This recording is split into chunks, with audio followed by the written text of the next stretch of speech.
Good day mga boss! Ang Northport Batanguer matapos nga ang dalawang sunod na pagkatalo, una sa rain or shine, itong pangalawa sa Blackwater Bossing na kung saan tinambakan nga sila ng Blackwater Bossing. Ayon nga sa mga ulat dahil nga sa pagbabalik nitong si Gio Halalon sa lineup ng Northport Batanguer ay posibleng pakawalan na ito anytime dahil nga hindi na maganda ang itinatakbo ng Northport Batanguer. Unang pinakawalan ng Northport Batanguer ang kanilang big man na si GM Calma kapalit ni Aban Naba na point guard.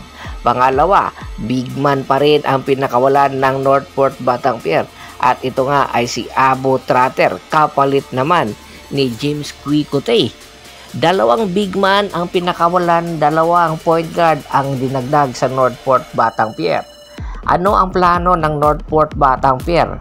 Magtayo ng security agency? At alam naman natin, 4 at 5 player or 5 player na or point guard ang nasa Northport Batanguer. Isa na nga dito ay si Gio Halalon na isa sa mga legitimate point guard ng PBA. Bakit hindi ito nabibigyan ng playing time ng Northport Batanguer? Ayon nga sa mga ulat, binibigyan ito ngayon ng pagkakataon na maiangat ang kanyang value para nang sa ganoon malaki ang tsansa na pakawalan na ito at ilipat nga sa Tropang Giga.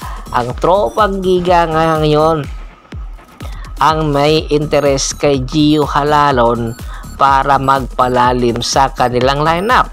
Ang Tropang Giga rin ang una nilang pagkakataon na makapaglaro sa Philippine Cup ay natalo din sila. Kaya hindi katakataka na ang mga ito ay malaki ang posibilidad na mapakakawalan nga ng Northport Batanguer itong si Gio Halalon at ipupunta sa Tropang Giga. Isa sa mga posibleng ibigay ng Northport Batanguer or sa Northport Batanguer ang Tropang Giga ay si Mikey Williams, pero hindi ito sa Northport ang magiging destinasyon.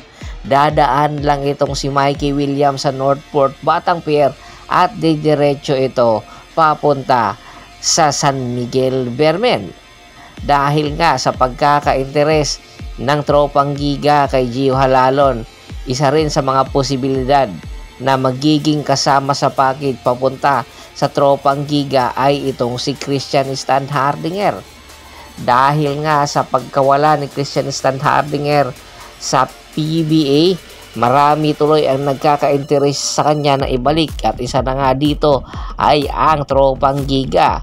Bagamat ang rights pa rin nitong si Christian Stan Hardinger ay sa Terra Firma Jeep, madaming mga trade asset din ang Terra Firma Jeep, rather ang Tropang Giga na po pwedeng pakawalan para maging kapalit nitong si Christian Stan Hardinger. Isa na nga sa mga posibleng pakawalan ng Tropang Giga ay itong si Ray Parks Jr. at itong si Mikey Williams, na kung saan tanging ang Tropang Giga pa rin ang nagmamayari sa kanilang mga rights. Si Ray Parks ay nasa Japan ngayon at malaki na ang posibilidad na magbabalik Pilipinas. Itong si Mikey nasa Amerika, pero malaki rin ang posibilidad na magbalik Pilipinas. Dahil sa mga posibilidad na ito ay ugong-ugong nga na itong si Christian Stan Hardinger ang magiging final destination nito ay ang Terra Firma, rather ang Tropang Giga, na kung saan magpapalalim sa lineup ng big one ng Tropang Giga. Dahil nga isang panalo na lang o isang kampyonato na lang ay makakakuha na ng Grand Slam ang Tropang Giga. Lalaliman nila masyado ang kanilang lineup dahil alam nila na ang Barangay Ginebra at ang San Miguel nagpapalalim din ng lineup para na sa ganon hindi nga makakuha ng kampyonato or Grand Slam ang Tropang Giga. Kaya nga ngayon 50-50 pa muna ang magiging porsyento nitong si Christian Stan Hardinger na makakabalik pa ito sa Pilipinas, pero depende na lang sa magiging destination or negotiation ng Tropang Giga at ng Terra Firma Jeep. Dahil kung sakasakali man dapat mas mabigat na player ang pakakawalan ng Tropang Giga para magkuha nga ang serbisyo nitong si Christian Stan Hardinger at isa pa ay si Gio Halalon. Kaya inaabangan nga ang mga nasabing movement na ito anytime bago pa pumasok sa playoff round na naman ang Philippine Cup. Kung kayo ba ang Tropang Giga, ano ang mga posible nyong aksyon para makuha ang Grand Slam or ang kampyonato para sa Philippine Cup? Babagay ba itong si Christian Stan Hardinger sa sistema na ipinapatakbo ni Coach Chat Reyes? Komento na sa baba ng video at pag-usapan natin yan. Once again, this is Percival Montero at your service. Don't forget to subscribe my sports channel at don't forget to click the notification bell button para maging updated palagi sa kwentuhan.